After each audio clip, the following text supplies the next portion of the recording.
Hello, my lovely humans. Welcome back to my channel. I'm FCA.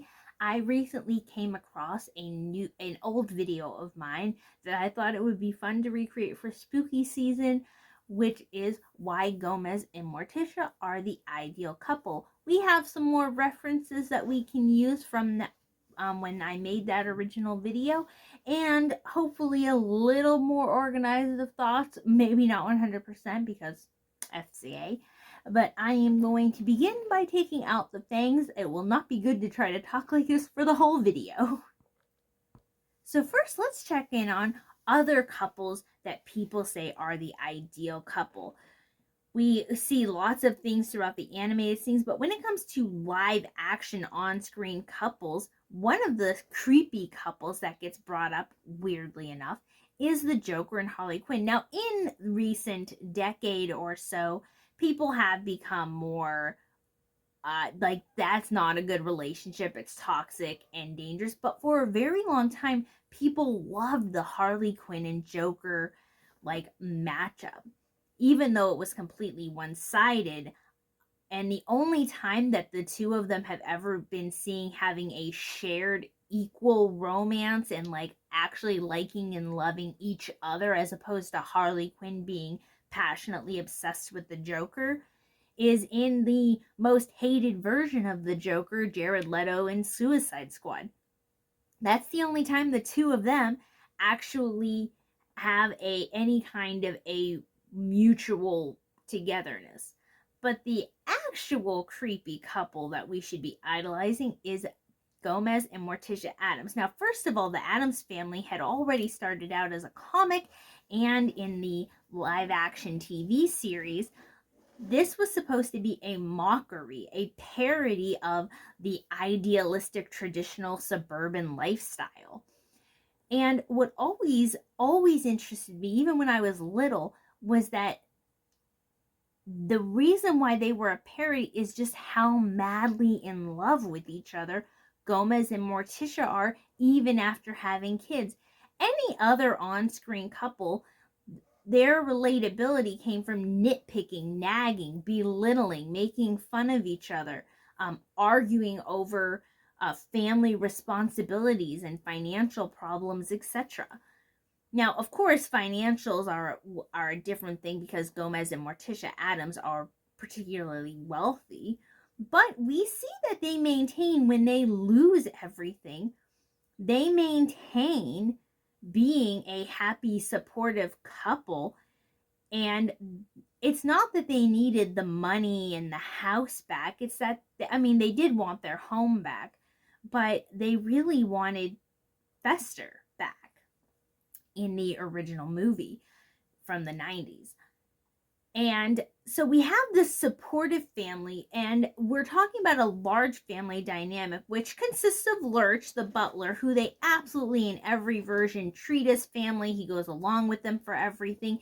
And even though he is the butler, it does seem that not everything falls on him, just some things. And he is happily just a part of the family and not treated any differently, despite his rather monotone vocabulary. Then we also have the fact that in-laws live with the couple. Any other time we see in-laws living with the main couple, they're a source of argument. King of Queens comes to mind. Anytime the in-laws visit the Taylor family, Home Improvement, or whenever an in-law visits in Roseanne, for instance. Those are some of the ones that immediately came to mind that were happening around the same time as the live action movies came out, etc. I'm going to say that a lot. I just know it. I feel like etc. is going to be the word of the hour. Whenever in-laws get involved, there tends to be a point of argument. And, oh, your father drives me nuts. Oh, not your mother. Blah, blah, blah, blah, blah. Or, oh, my parents. Maybe it's the person complaining about their parents, as Jill often does in Home Improvement. But this doesn't happen in the Addams family. They are all the Addams, and that's just it. They're supportive. Everyone has equal share, equal say, and There is no, again, belittling or degrading between them about them. Not only are Morticia and Gomez willing to be passionate in front of each other, they don't hold back from kissing, dancing, cooing at each other, no matter who is around them. And I think this is what keeps the passion alive in their relationship, is that they don't feel or have forced themselves to calm down who they are with each other, because they continue to be just in love, and when the moment strikes, smooches around. And no one else is bothered by this except for Wednesday Addams, who thinks it's disgusting in multiple versions. She has no interest in love, and definitely has more of a sociopathic thing than literally any of the rest of the Addams family. Even though in the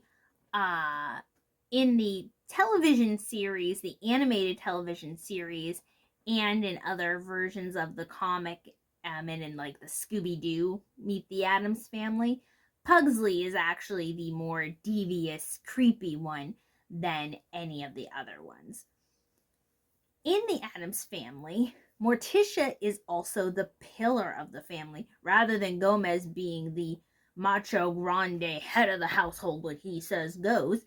Even though he does have the more traditional role of being the businessman, every time we see him, he's the one doing accounting, he's the one making business meetings and making estate choices.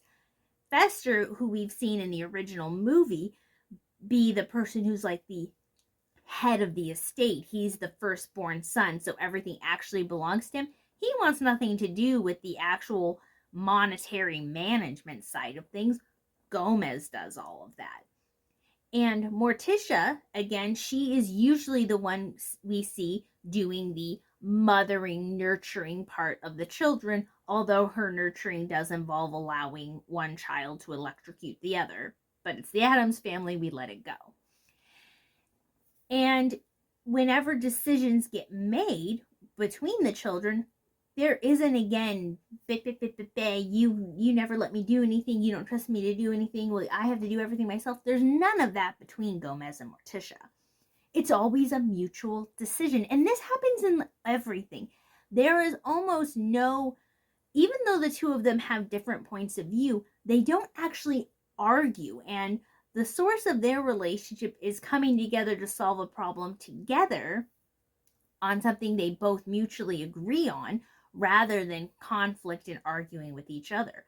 Both of them want the other person to be happy. They are so madly in love and obsessed in the right way with each other that they just want the other person to be happy. So they don't try to do anything to put a wedge between them. And even if they have counterpoints, which they do have, I'm not saying that they always agree on everything 100%. They don't. But when they disagree, it's, I have this point of view, here's point of view. Other person goes, counterpoint. And they listen to each other's counterpoints. They are free and safe, and they don't interrupt, interject, or talk over each other. They very much actively listen to the other person's counterpoint, take it in and go, that is a good point, or I see your point, but what about this point? And we see them doing that in loving ways. In fact, Gomez sometimes is willing to go, well, I think we saw the wrong, and Morticia's like, no, we need to talk about this, and then passion, my darling. Which is quite cute. And they do, because they want to get to that next passionate moment, they do focus on problem solving together. Very important in any kind of a dynamic. Both partners need to mutually respect each other's spaces, opinions, and differences. And this also goes into everything else, because while Morticia and Gomez certainly do have common ground, we see throughout any version of the series they like things a little more creepy, gothic, and macabre together, both showing mutual annoyance at the cutesy at-school performance. But they go to the school performance as supportive parents. And again, Gomez willingly goes, we must support the Addams. name and go out and do things. He doesn't go, oh, do I have to go? Nobody cares if the dad's there. No, no, no. Gomez is there for everything with his children, gets involved, helps with homework, and doesn't put everything on Morticia's shoulder, but also doesn't step on her toes. That mutual respect maintains throughout every part of their relationship.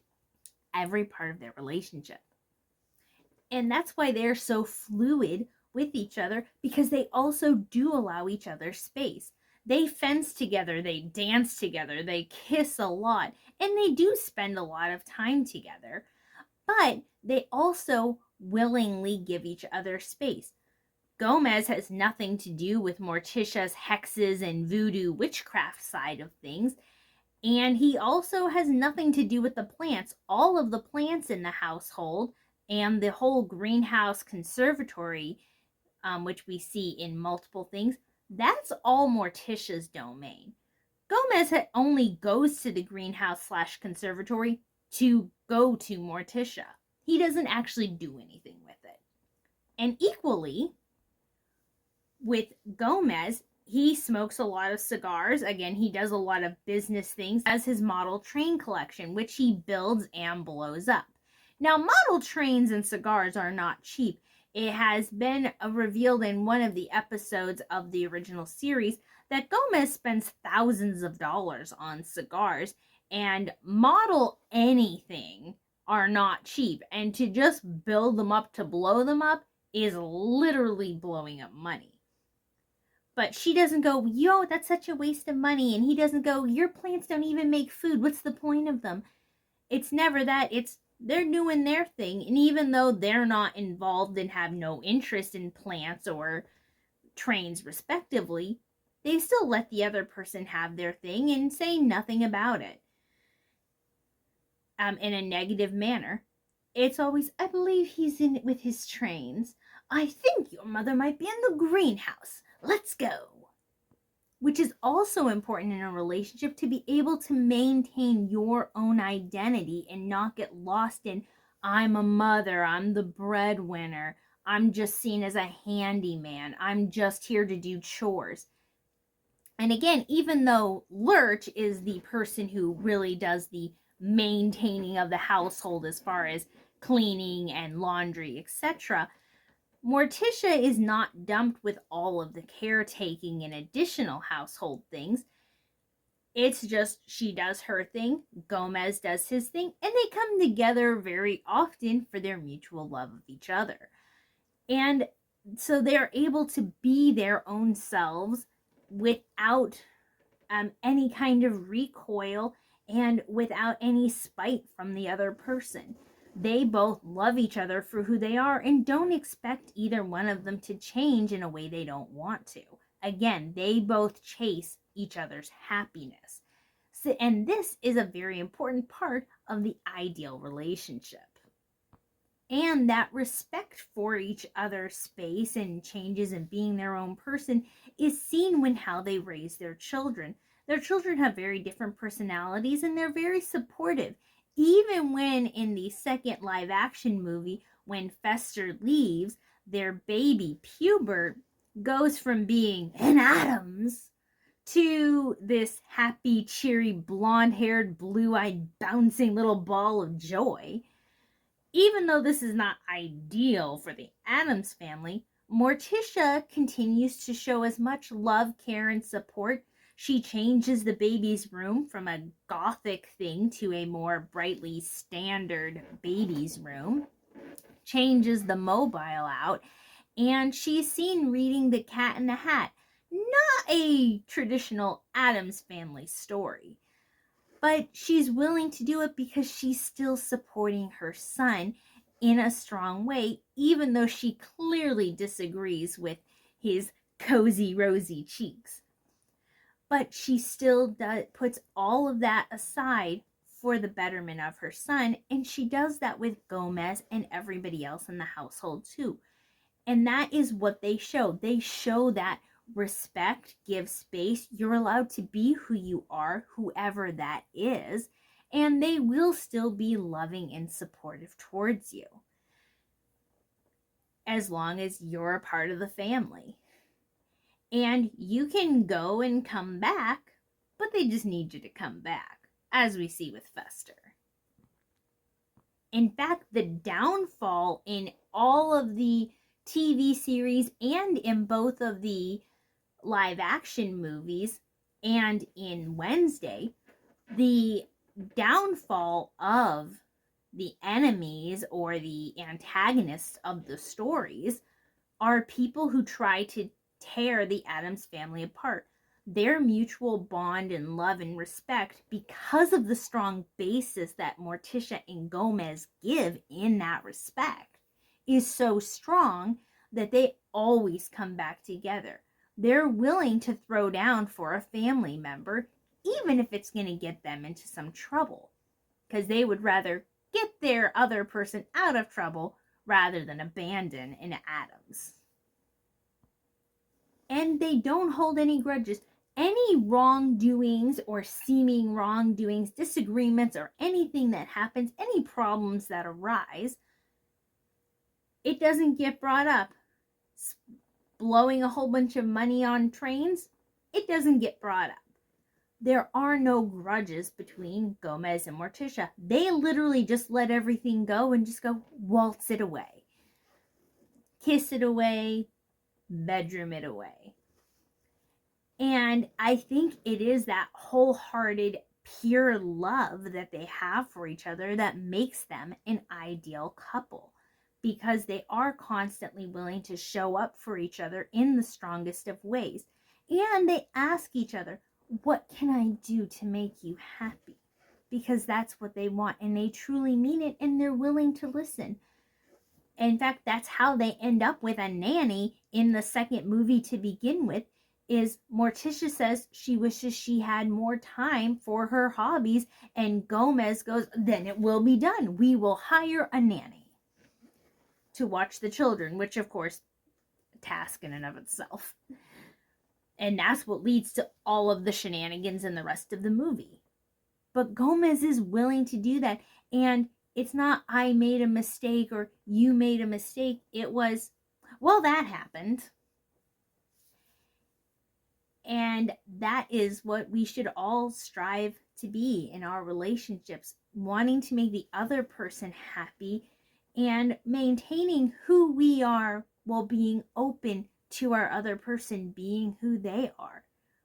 Wanting our happiness through their happiness. Being willing to be open, listening, and instead of nitpicking, grudging, and nagging, being active, healthy listeners and continuing to be passionate and not trying to tone it down just because someone might see you, and not getting immersed in the, well, I'm a mother, well, I'm a father, well, I'm a this. It's, I'm an Addams.